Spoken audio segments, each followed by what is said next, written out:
Hi everyone, Scott McFall here, developer on Contra the board game.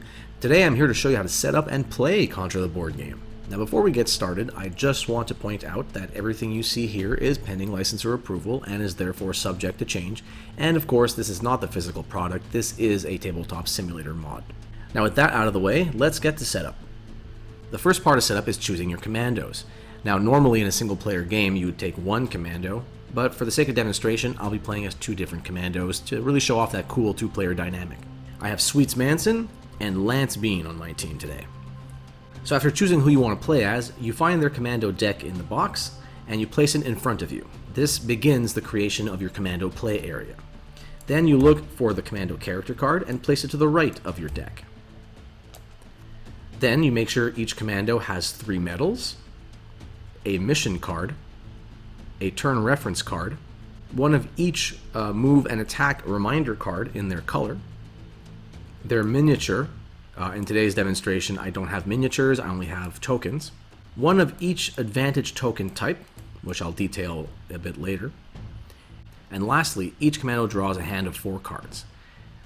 I'll be putting their hands right beneath their play areas for today. After choosing your commandos, you choose a stage to play on. Today I've chosen the jungle stage. I've put the stage tile on the table, and I've also populated it with 4 pillbox sensor tokens. These go on the empty pillbox sensor spaces like so. There's 4 of them.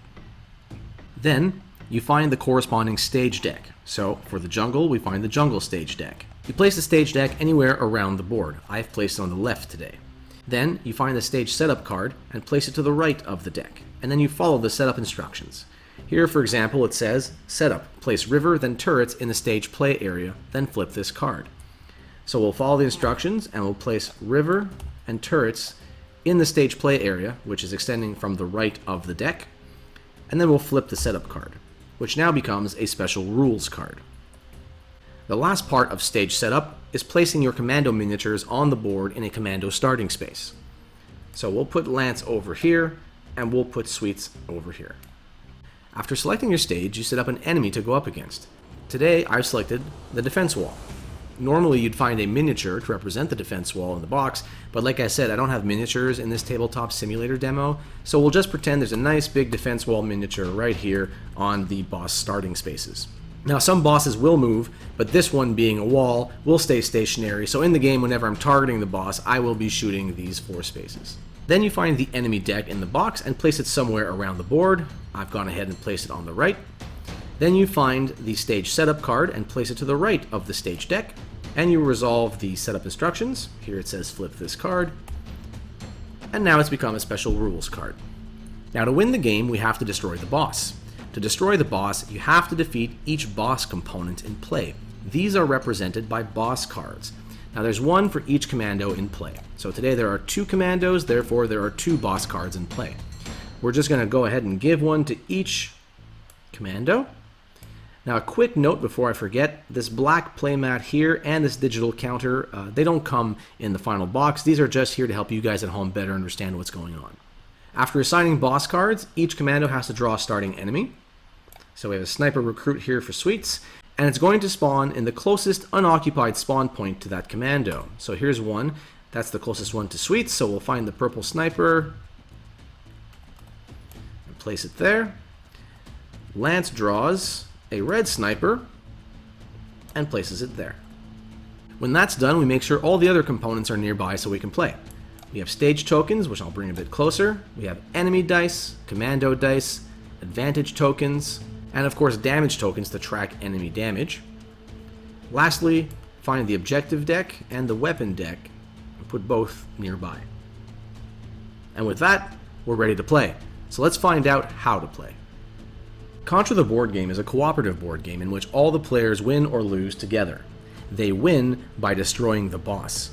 They lose by either having to draw a stage card at the end of the round and not being able to, or if any one of the commandos has to discard a medal but cannot. Now going back to how to win, destroying the boss, this is done by defeating all the boss components in play. Now these are represented by boss cards. Sweets has one here, Lance has one here. If we take a quick look, the repeater cannons have 25 health, the defense wall has 30 health. When a boss card has suffered damage equal to its health value, it's defeated. Let's take a look at Advantage, one of the key elements in Contra the board game. Advantage is represented by these 3 tokens. Blue represents your accuracy and skill with firearms, green represents your subtlety, your subterfuge, and red represents your mobility. You'll be gaining and spending these tokens throughout the game in order to boost both your offensive and defensive capabilities. Now let's take a quick look at our character cards. Lance here, for example, starts with a basic rifle, which lets him roll 2 white dice and has a range of 5. Now, range in Contra the board game is very easy. If you can count to it, you can shoot it. There is no line of sight required. It's a simple matter of counting spaces. This is a way to keep the game fast and fluid. You'll also notice at the bottom of a character card that there's a special ability. Lance here, for example, has Into Position. He can spend a red advantage token from his collection in order to choose a commando to jump. This special ability can be triggered outside of his turn. In other words, he can play it at any time. In comparison, Sweets, who also has a rifle, has the Recon Expert ability. She can spend a green advantage token in order to choose a commando to reroll any die. A round of Contra the board game takes place over 3 different turns: the commando turn, the enemy turn, and the stage turn. Let's take a look at each to understand exactly how the game flows. Looking at the turn reference card, we can see that the round begins with the commando turn. Each round, the commandos can choose which commando goes first, which commando goes second, so on and so forth. It's variable and can change round to round. Whenever a commando is taking their commando turn, however, they must fully complete it before another commando can take their commando turn. On their turn, a commando can do 3 things. They can attack, they can move, and they can play any number of cards from their hand. Now let's take a look at attacking. Here we have Sweets. She is 5 spaces away from this purple sniper. That means that with a range of 5 on her rifle, she can attack it. To declare an attack, first she says who her target is, flips her attack card, and then she rolls dice that are granted by her weapon. In this case, 2 white dice for her rifle. Alright, she's rolled a success. This is what you want to see. This does 1 damage to the target. Here, we have an advantage symbol. You'll notice that this matches the advantage symbols I was talking about earlier. For each die showing an advantage symbol, the commando has to make a choice. They can either spend the matching advantage token and putting it back in the pool to convert that result to a success, or they can end their attack, doing a single damage in this case, and then for every unconverted advantage symbol showing on a die, they gain that as a token instead. Every attack will ask you to make those tough decisions. Additionally, there is another die face, the critical success. This counts as a success as we saw earlier, however, it immediately adds another die to your roll. There we go. I just got an additional success on that roll. Alright, let's take a look at moving. When you move, you can either run for 3 spaces or jump for 1 space. Running is quite simple. As long as it's a black bordered hex, there are no restrictions. So Sweets here, for example, could go 1, 2, 3. Now, why would you want to jump for a single space? Well, this is in relation to special spaces. These have all sorts of different effects that can hinder you. So by jumping, you ignore those effects. Let's take a look at an example. Lance is near this cluster of red bordered hexes. These are known as ledge spaces. They represent an elevation in terrain. The rules state you cannot cross a red line to enter a ledge space. However, by jumping, I can ignore that special space effect and therefore cross the red line. While on top of the elevated terrain, you'll notice that the hexes are black bordered. This is to represent the fact that you are now on the same level and you can just run through these. Additionally, when decreasing your elevation, or in other words, crossing from a ledge space into a non-ledge space like so, you can run. You don't have to jump. While we're on the subject of special spaces, let's take a look at all the other ones. In every stage in Contra the board game, you'll find the following special spaces: enemy spawn points, boss spaces, pillbox sensors, which, by the way, are activated by simply running or jumping through them. So, for example, if Sweets was here, she could take a run for 3, 1, 2, 3, and since this space was part of her run, she could trigger it by discarding the token and drawing a brand new weapon. Now let's take a look quickly at how equipping weapons works. Simply, you take the card and you overlap the existing rifle. So now, until this new weapon card is gone, she cannot use her rifle.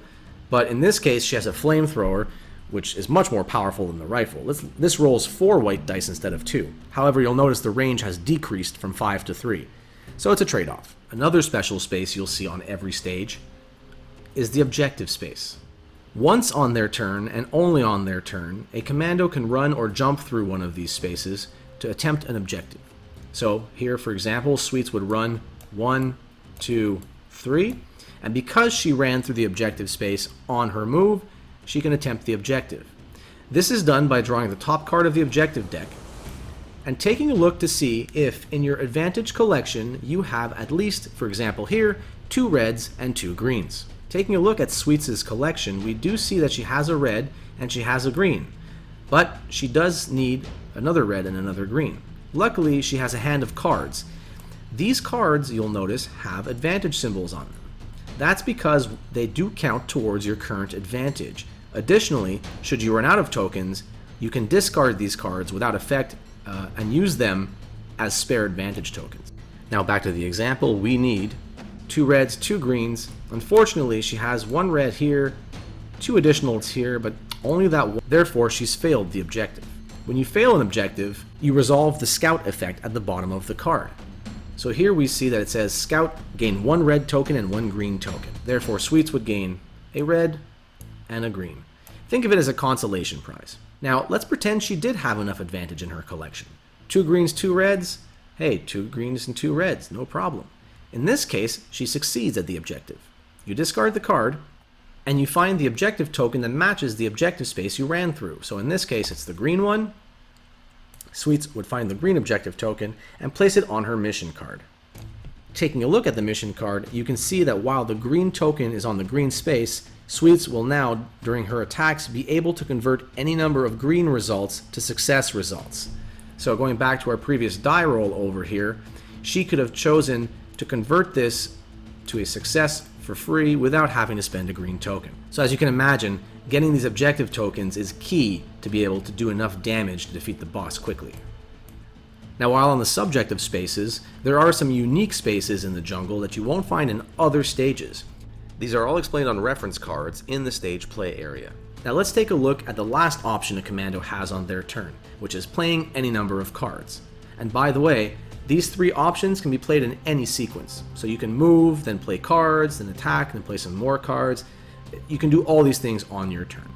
Now, playing cards can only be done on your turn. Now, you can play as many cards as you want, as stated. These will give you additional attacks, such as sustained fire here, or extra movement, like mobility does.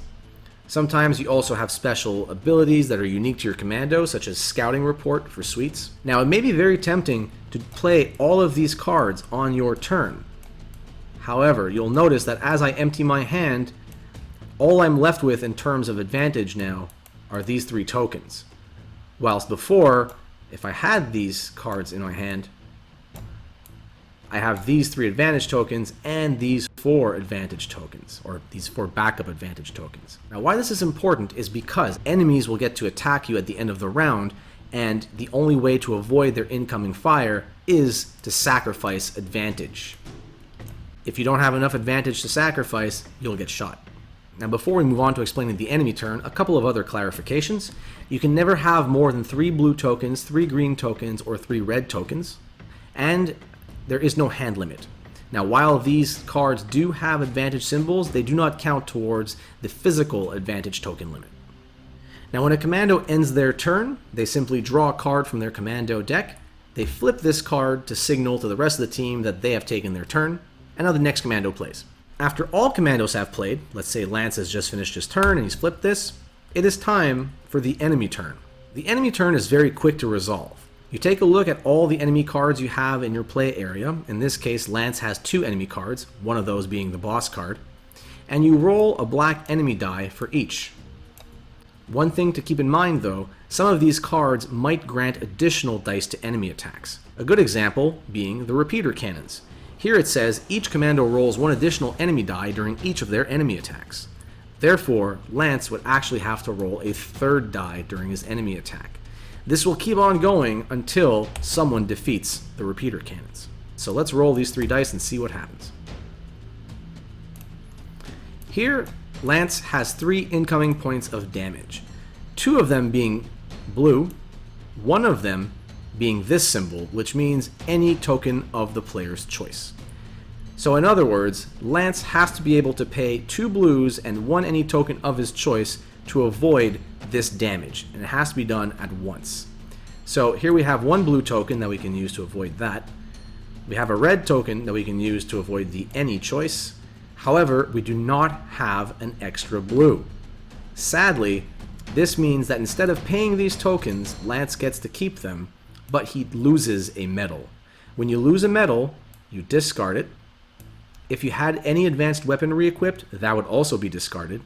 And then you draw back up to a hand of 4 cards. Now before you draw back up, you can discard any cards you don't like. So let's say I would discard this, and then I can draw back up to 4 cards. Now let's have Sweets do her enemy attack. She will roll 2 black enemy dice and an additional one because of the repeater cannon's effect. So let's roll them over here for Sweets. Now before we deal with the incoming damage for Sweets, we have to resolve this symbol.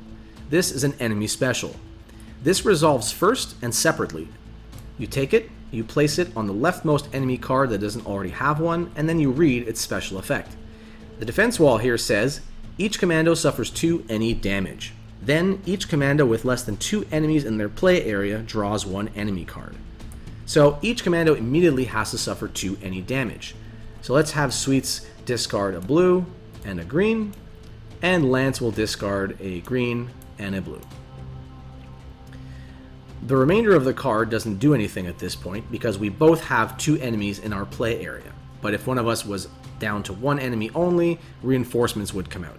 Now Sweets has to resolve these last 2 points of red damage. Luckily, she has a red card she can use to pay for one of them, and she has a red token for the other. Now that we know how the enemy turn works, let's take a look at the stage turn. Here, the players will activate each card in the stage play area from left to right, and then draw and resolve a single stage card. This is the stage play area. The first card has no activate effect, so we skip it. The second card, River, has an activate effect on the bottom that says each commando in a river space must discard 1 random card from their hand. No one's in the river, so we can move on. The turret's activate here says each commando within 3 spaces of a turret suffers 2 any damage. Here, technically, Sweets would be within 3 spaces of an active turret, and therefore she would suffer 2 any damage. So she'll sacrifice a red and a green to avoid that. After resolving each stage card, we draw a stage card and resolve it. The first thing you look for on the card is a pillbox sensor refill.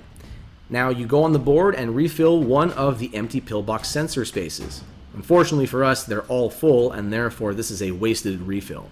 There are only 4 refills in the deck, so they're precious. After checking that, you go from top to bottom, resolving each effect on the card. Now once again, if the stage turn comes around and we have to draw and resolve a stage card, but there are none left to resolve, it's game over. So in other words, there are 8 cards in this deck, so we have 9 rounds to accomplish our mission. When the stage turn is over, it's time for a new round. Commandos flip their reminder cards back over, and you'll notice this big yellow bar on top which says when this card is flipped to this side, each player draws an enemy card. So at the start of a new round, each player will draw and spawn a new enemy on the board. Now you'll notice that we are full up. We cannot have more than 3 enemies in our play areas. If Lance, for example, had to draw another enemy, he would not do that. Instead, he would suffer 1 any damage. And that is how you play Contra, the board game.